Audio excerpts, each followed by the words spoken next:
Assalamualaikum warahmatullahi wabarakatuh. Perkenalkan, nama saya Dewi Firda Aska. Saya dari kelas 4A Akuntansi jurusan Pendidikan Ekonomi Fakultas Tarbiyah dan Keguruan Universitas Islam Negeri Sultan Syarif Kasim Riau. Nah, kali ini saya akan sedikit menjelaskan mengenai perekonomian Indonesia pada masa COVID-19. Simak terus ya video ini. Dampak COVID-19 tidak hanya membuat warga negara di dunia itu waspada.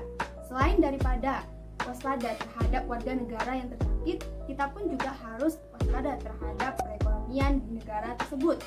Nah, separah apa sih sakit yang ditimbulkan oleh COVID-19 ini terhadap perekonomian Indonesia? Maka saya akan memberi sedikit gambarannya bagaimana dampak yang ditimbulkan perekonomian Indonesia terhadap COVID-19.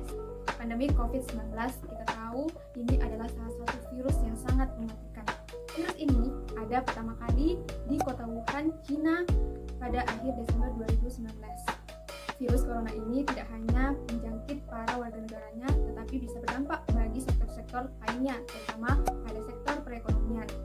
Nah, ada beberapa dampak yang dapat ditimbulkan oleh COVID-19 ini pada perekonomian yang ada di Indonesia. Dan dampak yang paling terlihat di Indonesia itu ada di sektor pariwisata. Data wisata ekonomi kreatif menunjukkan bahwa wisatawan yang ada masuk ke Indonesia itu turun menjadi 30%. Terangan sektor pariwisata sangat signifikan.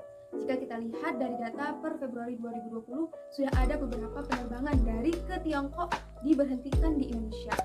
Jika kita lihat perbedaan data pada tahun 2019, negara Tiongkok merupakan negara kedua turis mancanegara yang datang ke Indonesia untuk destinasi ke wisata favorit andalan mereka, yaitu di Bali dan di Manado. Dan mereka pun juga sering melakukan acara Imlek pada bulan Januari hingga Februari. Ini sangat terlihat sekali signifikannya terhadap perekonomian yang ada di Indonesia. Turunnya sektor pariwisata membuat perlambatan yang ada di Indonesia. Selanjutnya di sektor perekonomian.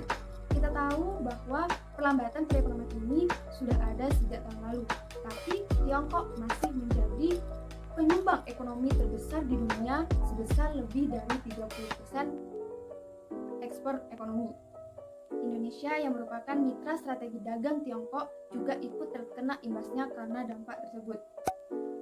Bank Dunia bahkan memprediksi jika ada penurunan 1% ekonomi yang ada di Tiongkok, itu akan mengakibatkan penurunan perekonomian yang ada di Indonesia sebesar 0,3%. Ini sangat mungkin terjadi. Kenapa? Karena kita tahu Tiongkok merupakan tujuan ekspor utama Indonesia dengan pangsa pasar sebesar 16,6% dari data non-migas Indonesia. Kita lihat tabel ekspor Indonesia ke Tiongkok 2020.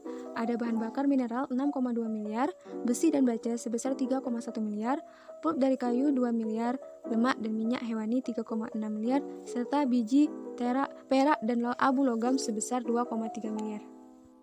Selanjutnya, dari sektor keuangan, adanya dampak dari capital outflow atau arus modal keluar, yang mana ini diprediksi sangat menurun signifikan dari IHSG yang terlihat bahwa pasar di Indonesia mencapai zona merah. Kepanikan yang berada di pasar terus meningkat karena anjloknya IHSG di tahun ini membuat banyak kepanikan di sektor ekonomi yang terus-menerus berada di zona merah. Ini adalah indeks harga saham gabungan yang anjlok sejak tahun 2016. Oleh karena itu, mengapa IHSG kita berada di zona merah sejak adanya COVID-19? Lalu, langkah apa saja yang dilakukan untuk mengatasi COVID-19 ini di sektor perekonomian? Ada beberapa dimensi yang bisa dilakukan oleh pemerintah, yaitu dalam jangka waktu pendek, menengah, maupun di jangka waktu panjang. Di jangka waktu pendek, pemerintah harus bisa menjaga kestabilan kebutuhan pokok, kebutuhan pangan, konsumsi. Dan pemerintah juga harus bisa menjaga semua itu agar kebutuhan pokok, kebutuhan pangan, kebutuhan industri itu jangan sampai habis ataupun tidak ada.